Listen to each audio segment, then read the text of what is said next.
And obviously USF fans because they're in our backyard. But I feel like Miami is the fandom I see least in the local area. Florida and Florida State definitely dominated, USF as well. And there's a lot of Miami slipped in. There's Miami. Don't meet a lot of Miami fans. But they're listening. They are because, and I'll tell you why in a second. Let me just get to this. Miami winning 31-27 over Ole Miss yesterday. If you missed it, you fell asleep late. That game didn't get done until after 11 o'clock. Maybe you're just waking up now.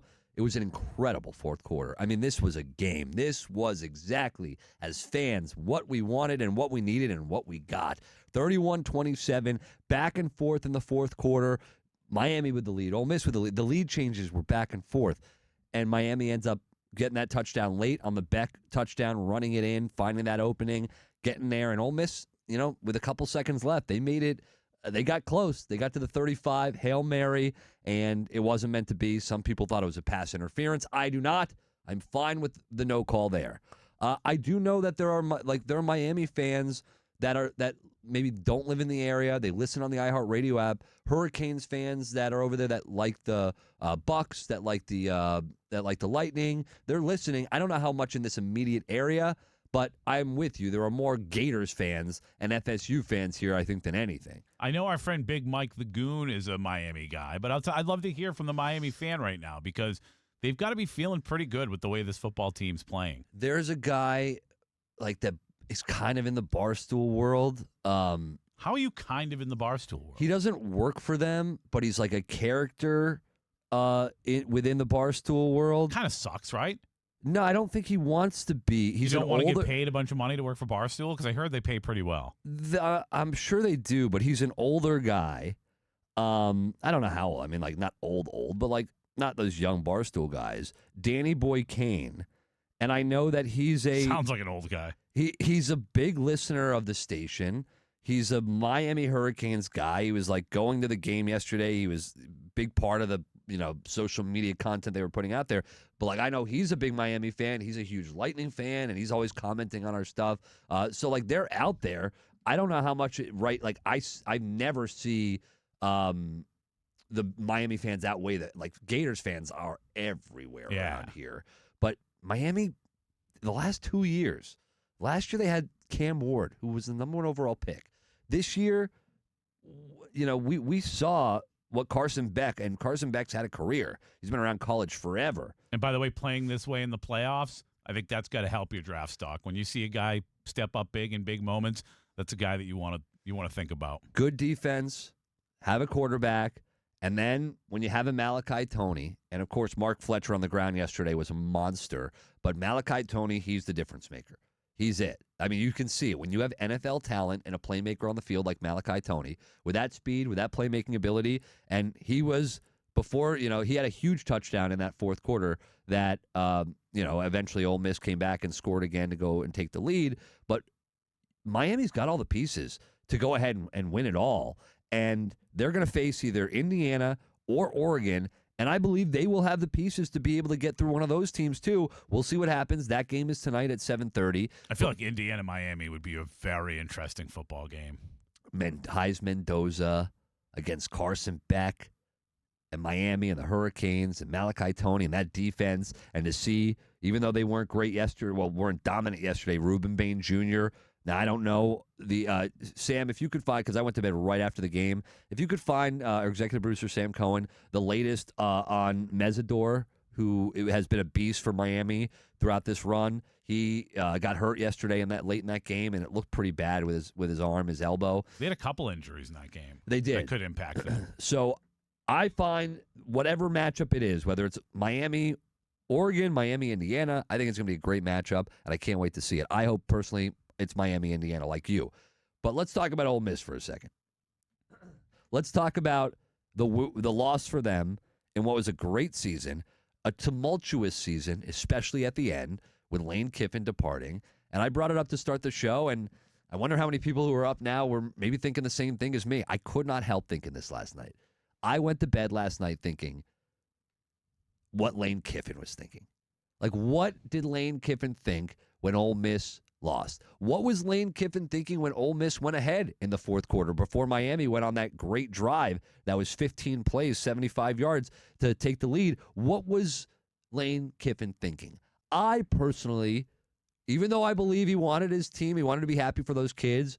I don't get think all that money. I don't think Lane Kiffin, in his heart of hearts, wanted to see Ole Miss win the national championship this year. I don't know why. It's a feather in your cap.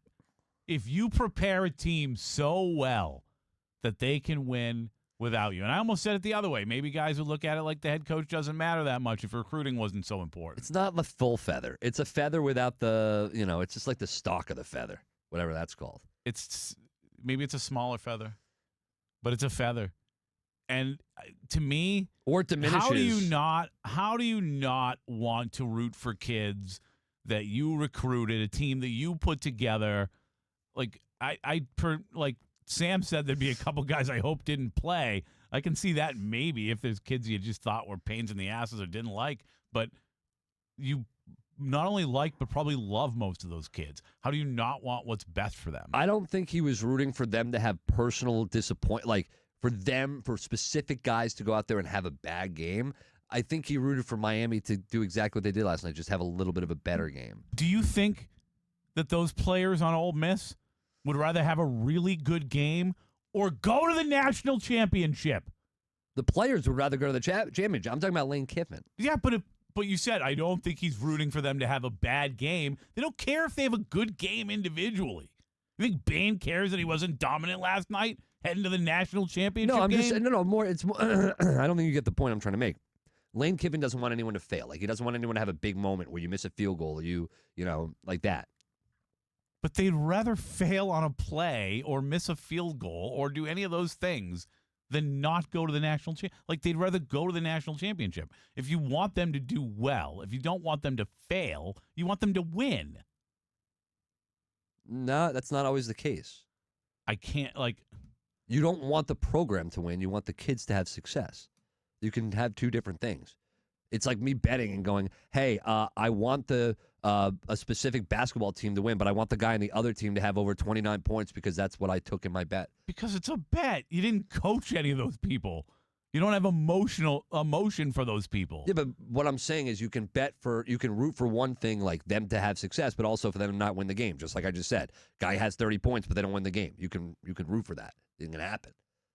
I know you can. I can't imagine that if I coached those people. 888-546-4620 if you want to get jump aboard. 82945. Start your text with DAE. I think that... imagine a kid has a connection with Lane Kiffin to the point where he calls him after the game. He's like, Coach, I'm so upset we didn't win. He's going to be like, hey, don't worry. You played a hell of a game. I just think it's a human thing. I don't know. And I couldn't help but think it. I couldn't help but think it last night with Lane Kiffin. I know it's insignificant when it comes down to it, but it was just such a weird situation and just an incredible game from these two teams that really nobody expected to see in this college football playoff.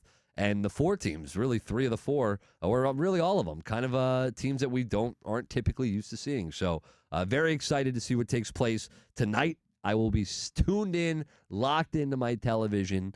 One of my buddies is trying to get me and Nick Wise to go out to a show tonight at Crooked Thumb.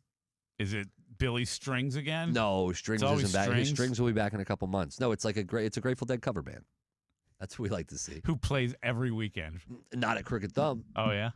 But and there's the pizza. There's Nona's right next door. Oh. So we were thinking about it. But you can't do that when there's a college football play. If I missed last night's game to go do something else, had pizza or something, and didn't get to see that, I would have been devastated afterwards. Can't have that on a Friday night.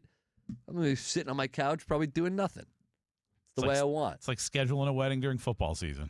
Who would do that? Apparently a lot of people. Apparently a lot of people are doing that these days, which just makes no sense to me. But hey, to each their own. All right, we have got some news coming out of Major League Baseball. Could Major League Baseball be getting involved with realignment, and could they be